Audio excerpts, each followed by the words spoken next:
Sementara itu, syarikat yang menyertai program imunisasi industri COVID-19 kerjasama awam swasta PIKAS tidak boleh mengenakan sebarang kos vaksinasi kepada pekerjanya.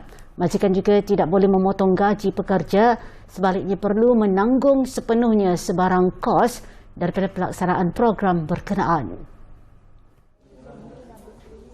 Menteri Kanan yang juga Menteri Perdagangan Antarabangsa dan Industri, Datuk Seri Muhammad Azmin Ali berkata, bagi memastikan syarat itu dipatuhi majikan, syarikat perlu menandatangani perjanjian sebelum dibenarkan menyertai PIKAS. Mereka express some concern about the implementation of PIKAS. The main concern by the trade unions, apakah the additional cost ini akan dibiayai oleh pekerja. Inilah kebimbangan wakil-wakil Kesatuan Pekerja.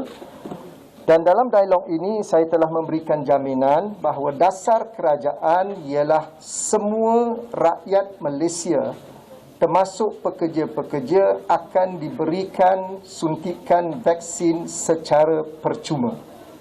Majikan tidak dibenarkan untuk transfer the cost to employees. Yang keduanya, oleh kerana pihak industri ingin memberikan kemudahan-kemudahan tambahan bagi melancarkan program imunisasi ini, maka sebarang kos tambahan dan pentadbiran akan dibiayai oleh pihak majikan dan industri dan tidak boleh diserahkan kepada employees.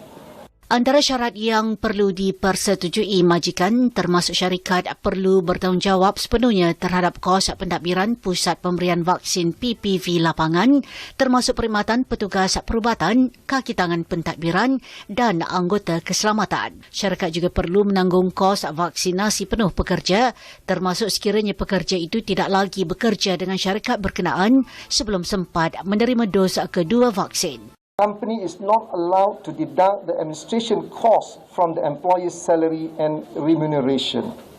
Company is responsible to ensure employees' presence at the PPV on the date of vaccination dan seterusnya. Ditanya sama ada PIKAS hanya untuk pekerja tempatan atau turut membabitkan pekerja asing, beliau berkata suntikan percuma vaksin COVID-19 akan merangkumi semua pekerja sektor pembuatan tanpa mengira kewarganegaraan.